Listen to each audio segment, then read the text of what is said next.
നമസ്കാരം. National broadcasting news India അപ്ഡേറ്റ്സിലേക്ക് ഏവർക്കും സ്വാഗതം. ശബരിമല സ്വർണ്ണക്കൊള്ളയിൽ പ്രതികളുടെ റിമാൻഡ് കാലാവധി നീട്ടി. ഈ മാസം 27 വരെയാണ് നീട്ടിയത്. മുരാരി ബാബു, ഉണ്ണികൃഷ്ണൻ പോറ്റി എന്നിവരുടെ കസ്റ്റഡി കാലാവധിയാണ് നീട്ടിയത്. Pathanamthitta Ranni judicial first class magistrate കോടതിയാണ് റിമാൻഡ് ചെയ്തത്. അതേസമയം ശബരിമല സ്വർണ്ണക്കൊള്ളയിൽ ദേവസ്വം ബോർഡ് മുൻ സെക്രട്ടറി എസ് ജയശ്രീക്ക് തിരിച്ചടി. മുൻകൂർ ജാമ്യാപേക്ഷ പത്തനംതിട്ട ജില്ലാ സെഷൻസ് കോടതി തള്ളി. ദ്വാരപാലക പാളി കേസിൽ 4ാം പ്രതിയാണ് ജയശ്രീ. ബോർഡ് മുൻ സെക്രട്ടറിയായ ജയശ്രീ മിനിറ്റ്സിൽ തിരുത്തൽ വരുത്തിയെന്നാണ് അന്വേഷണ സംഘത്തിന്റെ കണ്ടെത്തൽ. ജയശ്രീയെ ഉടൻ അറസ്റ്റ് ചെയ്തേക്കും. തീവ്ര വോട്ടർ പട്ടിക പരിഷ്കരണത്തിനെതിരെ സംസ്ഥാന സർക്കാർ ഹർജി നൽകേണ്ടത് സുപ്രീം കോടതിയിലെന്ന് വ്യക്തമാക്കി ഹൈക്കോടതി. തദ്ദേശ തെരഞ്ഞെടുപ്പിന്റെ പശ്ചാത്തലത്തിൽ SIR നടപടികൾ നിർത്തിവെക്കണമെന്ന് ആവശ്യപ്പെട്ടുള്ള സംസ്ഥാന സർക്കാരിന്റെ ഹർജിയിലാണ് കോടതിയുടെ നിരീക്ഷണം. ഹർജിയിൽ ഹൈക്കോടതി സിംഗിൾ ബെഞ്ച് നാളെ വിധി പറയും.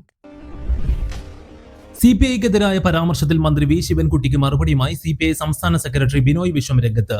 വി ശിവൻകുട്ടി ഇത്രയും പ്രകോപിതനാകാൻ കാരണം അറിയില്ലെന്നും ശിവൻകുട്ടിയെ പഠിപ്പിക്കാൻ ആളല്ലെന്നും ബിനോയ് വിശ്വം തുറന്നടിച്ചു. CPIക്ക് രാഷ്ട്രീയ ബോധം ഉണ്ടെന്ന് ബിനോയ് വിശ്വം മാധ്യമങ്ങളോട് പ്രതികരിച്ചു. ഡൽഹി ചെങ്കോട്ട സ്ഫോടന കേസ് പ്രതികൾ സമാന സ്ഫോടനങ്ങൾക്ക് പദ്ധതിയിട്ടതായി അന്വേഷണ സംഘം. I-20 എക്കോസ്പോർട്ട് കാറുകൾക്ക് പുറമെ 2 വാഹനങ്ങൾ കൂടി പ്രതികൾ വാങ്ങിയതായി സൂചന. ഇവയിൽ സ്ഫോടക വസ്തുക്കൾ നിറച്ച് വലിയ ആക്രമണങ്ങൾക്ക് പദ്ധതിയിട്ടിരുന്നതായി നിഗമനം. പ്രതികൾ വാങ്ങിയെന്ന് സംശയിക്കുന്ന 2 കാറുകൾക്കായി അന്വേഷണം ഊർജിതമാണ്. തിരുവനന്തപുരത്ത് അതിർത്തി തർക്കത്തിന്റെ പേരിൽ വയോധികയ്ക്ക് ക്രൂരമർദ്ദനം. ഉള്ളൂർ പുലയനാർകോട്ട സ്വദേശി ഉഷയ്ക്കാണ് അയൽവാസിയായ സന്ദീപിന്റെ മർദ്ദനത്തിൽ ഗുരുതരമായി പരിക്കേറ്റത്. ഉഷയെ സന്ദീപ് ക്രൂരമായി ആക്രമിക്കുന്നതിന്റെ CCTV ക്യാമറ ദൃശ്യം പുറത്തുവന്നു. പ്രതിക്കെതിരെ പോലീസ് വധശ്രമത്തിന് കേസെടുത്തു.